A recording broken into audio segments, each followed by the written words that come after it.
Tonight on Texas News Primetime. A gun opened fired at Buford's Bar on 6th Street Sunday. What we know so far. Strikes in Iran over the weekend have caused major fighting throughout the Middle East. Tomorrow is Election Day, both on campus and in Texas. More about the races and how to vote coming up. An inside look at one of UT's biggest nature hotspots. TSTV went behind the scenes at the Brackenridge Lab. And Longhorn Run is coming back to the 40 acres next month. How you can join in on the popular campus tradition. This is Texas News Primetime. News made for Longhorns.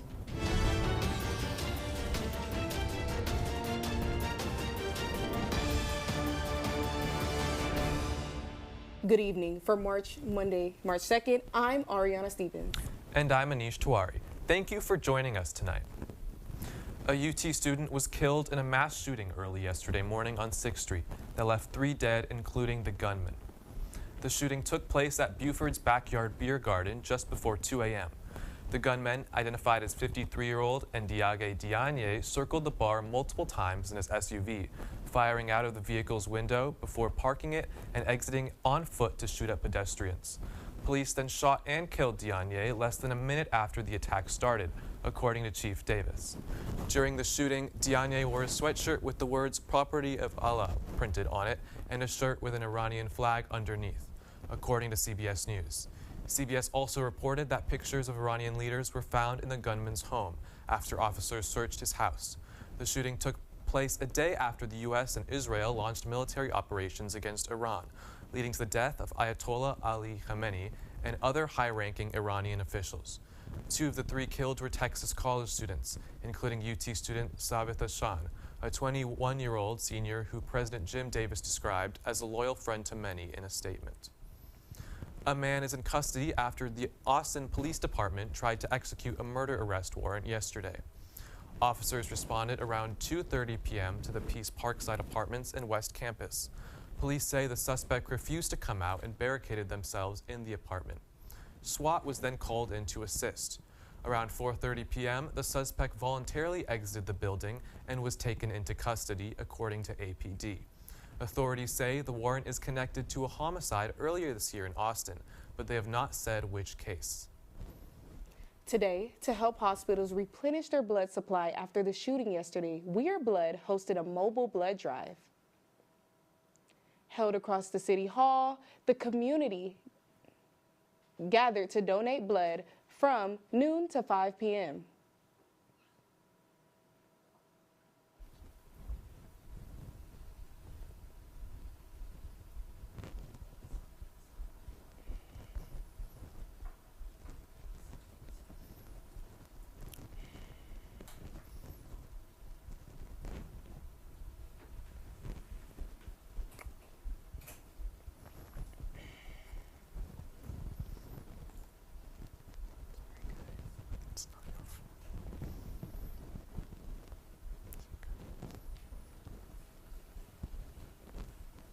Today, to help hospitals replenish their blood supply after the shooting yesterday, We Are Blood hosted a mobile blood drive.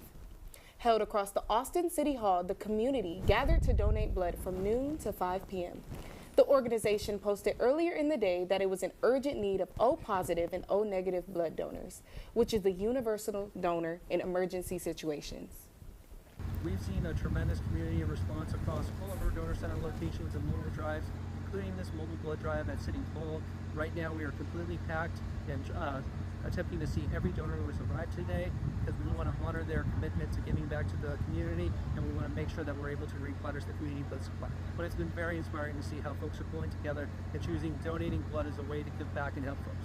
For something this tragic to happen so close to what I consider home now, it really affects me, and I have like only thoughts and prayers go out to those who are victims, with those who have or more directly affected. So I'm here with Your Blood to help in any way that I can. We Are Blood will be open and hosting blood drives all throughout this week. Visit weareblood.org for more information. If you or anyone else you know is struggling during this difficult time, the UT Counseling and Mental Health Center is offering extended services this week. Drop-in support groups will run from tomorrow through Thursday, and the WCP office will be open until 7 p.m. for the next 3 days. For more information about hours and appointments, visit the CMHC tab on the Healthy Horns website. In the case of an emergency, call the 24/7 CMHC crisis line or 911. War broke out in Iran over the weekend after Israel and the U.S. launched the major military, quote, Operation Epic Fury Saturday. TSTV reporter Elijah Carl joins us tonight to talk more about what we know so far. How are you doing today, Elijah? I'm doing as well as I can. Yeah. Thank you. Well, starting off, so why did the U.S. and Israel launch these attacks? So Trump said that a major aim of Operation Epic Fury was regime change. Iran's supreme leader, Ayatollah Khamenei, who ruled the nation with an iron fist for several decades, was killed in the bombings. The attack also comes after U.S. forces tried to eliminate the nuclear program of Iran, but failed to make much progress in that regard. And what are the major areas that have been hit in the attacks, and how many casualties do we know about so far?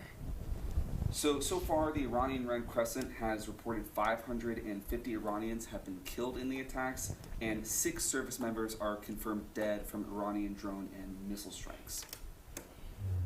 Attacks do continue throughout Iran as we speak, and Israel has also begun to fight the Iran-backed terrorist group Hezbollah in Lebanon. Iran and Hezbollah have also retaliated against U.S. military bases, as well as Israel in their own ways, and other Gulf states like the UAE, Qatar, and the U.S. Embassy in Saudi Arabia have also been hit. As for casualties, as I mentioned before, Al Jazeera reports that at least 555 Iranians have been killed and 6 service members have died. Trump has said that there will likely be more U.S. casualties, and Secretary of War Pete Hegseth has not ruled out deploying troops to Iran, but has also promised not to create another forever war like we saw in Afghanistan. And what has the response been like here in Austin? So we've seen kind of conflicting reactions here in Austin. Some Iranian Americans have gathered at the Capitol over the weekend in celebration, but others are calling for peace and are generally more wary about fighting escalating here in the Middle East. Elijah, thank you so much for joining us tonight. Absolutely. The Texas Center for Pediatric and Congenital Heart Disease celebrates their 50th heart transplant, a milestone that took 5 years to achieve. The program's rapid trajectory began in 2018 when Dr. Charles Fraser Jr. joined Dell Medical School. Under his leadership, the clinical infrastructure expanded. Specialized talent was recruited and capabilities to perform the region's first pediatric heart transplant in 2020. This team continues to change what is possible for the children here in Central Texas. And several departments of the College of Liberal Arts are being consolidated into 2 departments starting next semester. TSTV News' Zion Tesfaye tells us more about how professors and students have responded. On Thursday, February 12, the University of Texas at Austin decided to consolidate 7 departments in its university: African and African Diaspora Studies, Women's, Gender, and Sexuality Studies, Mexican, American, and Latino Studies, and American Studies into a Social and Cultural Analysis department. UT will separately consolidate Germanic Studies, Slavic and Eurasian Studies, and the French and Italian into a new Department of European and Eurasian Studies. UT President Jim Davis contacted department heads 2 days before the announcement for a 30-minute Zoom call early Thursday morning to announce this big change, according to UT professor Karma Ruth Chavez in the Mexican American and Latino Studies, as well as the Women's, Gender, and Sexuality Studies department. When you see administrators making decisions about how departments should be configured and how curriculum should be taught, when those administrators have exactly no expertise in the area, that's a threat to everyone's academic freedom, because it means no longer are faculty, those who should be responsible for curriculum, the ones driving those decisions. And so it will have a potential impact on the kinds of work that can be done. Chavez says they knew this move was coming, but there had been no meaningful faculty input on this manner, especially after the elimination of the Faculty Council. This was ordered by President Davis, his justification being Senate Bill 37, and says he won't take responsibility on this consolidation effort since he claims it's an authorless proposal. As protests happen on campus and students speak out on social media, it's obvious to see the consolidation has not been welcomed with open arms. The restructuring is expected to be completed by September 2027, but there is no official timeline for the consolidation. Zion Tesfaye, TSTV News. These consolidations are projected to be official in September of 2027. Last week, the 7 candidate pairs for the Student Government Executive Alliance participated in the annual debate moderated by the Daily Texan. Candidates gave opening and closing statements and answered moderator and audience questions. Some major themes the candidates discussed were the feasibility of candidate proposed policy, SG's relationship with administration, and transparency. Executive Alliance debates and meet and greets wrapped up last week, and this year's campus-wide election is now underway. The election allows our student body to decide on representation within the Graduate Student Assembly, Student of Government, Texas Student Media, and the University Co-op Board of Directors. If you didn't get a chance to cast your vote today, don't fret, there's still time. Online voting will remain open until tomorrow at 5 p.m. Using your UTE ID, you can vote online at the student election site as well as see candidate statements and learn about each candidate's platform before voting. In-person voting will also be available tomorrow from 11 a.m. to 2 p.m. at the West Mall. So feel free to attend in-person voting for free snacks and I voted stickers. From campus elections to statewide ones, Texans head to the polls tomorrow for the Texas primary election. The primary will decide which Democratic and Republican candidates advance in races for statewide offices, Congress, and local positions ahead of November. If you missed early voting, polls will be open tomorrow from 7 a.m. to 7 p.m., and Travis County voters can vote at any location. On campus, students can cast a ballot at the UT Austin Union and the LBJ School of Public Affairs. Other nearby options include the Terrazas Branch Library and the Housing Branch Library. Don't forget to bring an approved form of a photo ID. The City of Austin approved a new third-party efficiency study last Thursday. The goal of the ordinance is to look into various city operations and find areas in which the local government can save money. Additionally, the ordinance is an attempt to rebuild public trust following the failure of Proposition Q that would have raised property taxes over 20% in order to fund other city expenditures. Austin legislators are optimistic about the impact of the ordinance on government efficiency. A ban on drag performances in front of minors is officially set to take effect in Texas on March 18th. Senate Bill 12, originally passed in 2023, has faced legal challenges which have prevented it from being put into law sooner. Supporters of the bill argue the bill protects children from witnessing sexually explicit performances. However, opponents argue the bill's wording is too vague. Businesses who do not follow the guidelines of SB 12 are subject to fines up to $10,000. And President Donald Trump delivered the first State of the Union address last week, and it was the longest in history, lasting 1 hour and 47 minutes. Trump praised America's economy in the address and frequently referred back to his immigration policies. The president said Democrats should be, quote, unquote, ashamed of their opposition to his efforts, end quote. 2 military men were awarded the Medal of Honor, and the U.S. men's hockey team also made an appearance, something that was widely criticized on social media. Several congressional Democrats openly opposed Trump, including U.S. Rep. Al Green. When we come back, Matthew McConaughey came to campus tonight. More about the book he was here to promote. And UT's Brackenridge Field Lab opened their doors to the community. PrimeTime will be right back.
Welcome back to Primetime. On Sunday, February 22nd, the annual British Academy Awards, BAFTA, was held. Rather than a night of celebration for distinguished actors, the show became the source of controversy. As Michael B. Jordan and Delroy Lindo present an award on stage, Tourette syndrome activist John Davidson yelled a slur from the audience. The room felt silent, and Lindo and Jordan reacted with brief shock before powering through to present the award for Best Visual Effects. BAFTA later addressed the incident during the ceremony with a brief statement, but were swiftly criticized as the ceremony aired with other edits while that moment remained untouched, even though it was aired with a 2-hour delay. The Monday after the ceremony, BBC removed the show from its streaming platform and announced plans to re-edit, and several apology statements surfaced that day. Davidson addressed the incident that day as well, sharing a statement that his verbal tics are uncontrollable, and he was, quote, deeply mortified, end quote, if people thought his tics were intentional. Delroy Lindo took the stage at Saturday night's NAACP Image Awards nearly a week later and was showered with love and a standing ovation, and publicly addressed the incident there. In a $111 billion deal that shocked media watchers around the globe, Paramount Skydance appears to be the next owners of Warner Bros. Discovery, the move would consolidate an already largely monopolized Hollywood, combining 2 of 5 major studios, according to the New York Times. Paramount beat out Netflix, which was competing for ownership until they dropped out of consideration last week. That move preceded what was likely to be a contentious battle, as any merger is subject to review by federal regulators. Paramount's chief executive and backers have aligned themselves with the current Trump administration ideologically and in funding, leading critics to believe Netflix's move to drop out may have been due in part to their potentially difficult review process should they have won. Last Saturday, the Brackenridge Laboratory had an open house for students, faculty, and the Austin community. People could enter the laboratory, interact with insects, and attend informational speeches. TSTV News' Daniel Davila brings us more about the event. So it's sort of a good way to show people what we do in ways that we don't through classes. The Brackenridge Laboratory Field opened its doors to the Austin community on Saturday. The open house is one of the many events going on around the UT campus for the 2026 Texas Science Festival. George Yatskiewicz, a curator at the Plant Resource Center on UT, is responsible for the community outreach. I'd really like to see the field stations do more of this kind of stuff where we involve the public and get people interested in what we're doing, because I think that's an important part of things too. The festival is aimed at informing UT students about the wide variety of sciences and how they play a role in UT. Elizabeth Beam, a research assistant here at the laboratory, was helping table for the event. I think a lot of times science can seem very intimidating to a lot of outside perspectives. I think it's really important for people to come here, get hands-on, and really see what we are doing here. Also, especially because when it comes to ecology, it is something that truly affects all of us. Beam explains how going to events like these as a kid shaped how she interacts with nature and what pushed her to become an ecology and biology student. Coral Nava, a former worker at the laboratory, explains why people should come to events like these. The exposure that kids have to different professions and different ways of viewing the world, I think it's a good learning opportunity for people in general. Daniel Davila, TSTV News. Going on right now until the 5th of March. Everyone's favorite Austin celebrity, Matthew McConaughey, was at Hogg Auditorium earlier this evening for Bill Gurley's book launch event. The Texas Exes were celebrating Gurley's new book called Running Down a Dream, How to Thrive in a Career You Actually Love. UT students could RSVP for a free ticket with their student ID, which also came with a copy of the book. McConaughey and Gurley discussed their own decades-long careers and the mistakes they learned from. If you missed it, Gurley's book can be found on shelves at your local Austin library. On March 11th in the Hogg Auditorium, the KXAN investigative team will be hosting a masterclass. In the class, they'll be diving into how to get their stories, information, and all the processes behind investigative journalism. Learn how a true crime case is built and turned into podcasts and docuseries produced by KXAN. Doors will open to students at 5 p.m., with the event planned to go until 7 p.m. All students in attendance will be entered to win one of the 10 $150 Visa gift cards from KXAN. Longhorn Run registration is now open and closes Friday, April 17th at 5 p.m. The annual Longhorn Run will take place on Saturday, April 18th, and it includes the 5K or 10K race that was established in 2010, where it connects students, alumni, faculty, and the Austin community. There are live cheerleaders, music, people cheering you on, and an amazing post-celebration. The Longhorn race is open to anyone who wants to participate, and the race helps raise funds for the Student Government Excellence Fund and Recreation Sports Excellence Fund as well. When we come back, we're heating up with this week's weather. And looking ahead to TEDx UT 2026. Prime Time will be right back.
Welcome back to Primetime. We're having some sunny weather around the corner. McKinley Ortiz is here with all you need to know in this week's weather. How are you doing today, McKinley? I'm doing great. Thanks for asking. Now for tomorrow's weather, we start the day in low 70s with some clouds. As the day continues, the high is 87 and a low of 71. We will gradually see more sun throughout the day, so if you're starting classes early that continue throughout the day, make sure to wear some layers. As for the rest of this week, we continue to see warmer weather in the 80s, but Sunday brings a high of 70 and a low of 63. As the week goes on, we're going to start to see clouds and potential rain starting on Wednesday. Cloudy skies and potential showers are expected to continue throughout the week, with this weekend bringing in some thunderstorms and lots of rain on Saturday. So make sure to grab your umbrella before heading to class. Now that you're prepped for this week's weather, we have Arianna ready to prep you for what's next on the show. Thank you so much, McKinley, for prepping us on Austin's weather. When we come back, recapping yesterday's NASCAR race at Circuit of the Americas. And the awards were this weekend. Primetime will be right back.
Welcome back to Primetime. There's a lot going on with entertainment here in Austin this week. Isla Brooks is here to talk about what you need to know in music, movies, and more. How are you doing today, Isla? I'm doing really well. Thank you for asking. TEDx UT Austin's 9th annual conference is this Saturday, March 7th. The event, which is taking place at Hogg Auditorium, will feature 8 speakers, including UT professor Alberto Martinez and UT Plan 2 senior Reese Salicetti. There are also 3 UT team performances, including the Punjaba Walkies, Fuse a cappella, and Texas Cellos. Doors open at 9 a.m. and the event runs until 4 p.m. Student tickets are $25 and community member tickets are $45, both of which come with access to the talks, performances, lunch, along with other things. So will you be going to this event? I do plan to attend. I'm really excited because I've never been to an event before. Okay. NASCAR has been racing at the Circuit of Americas, better known as COTA, for the past 6 years. This year's event on Sunday, March 1st, marked new history as racer Tyler Reddick became the first ever NASCAR driver to win the first 3 Cup Series races to start a season. This victory was secured in the Duramax Texas Grand Prix.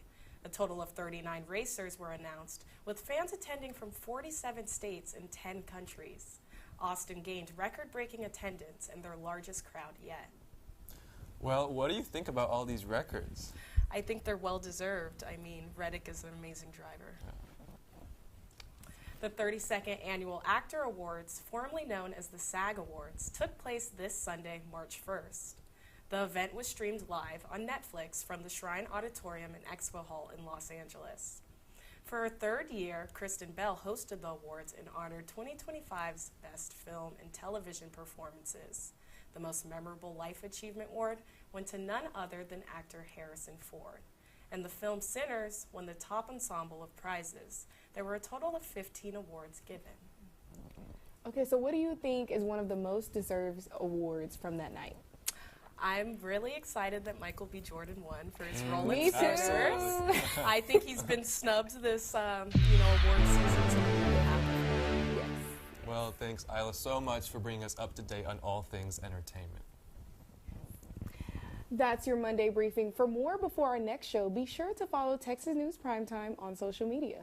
And check out our website at tstvnews.com. Signing off, I'm Arianna Stevens. And I'm Aneesh Tiwari. From all of us here at TSTV News, thank you for watching. Now go out and change your world.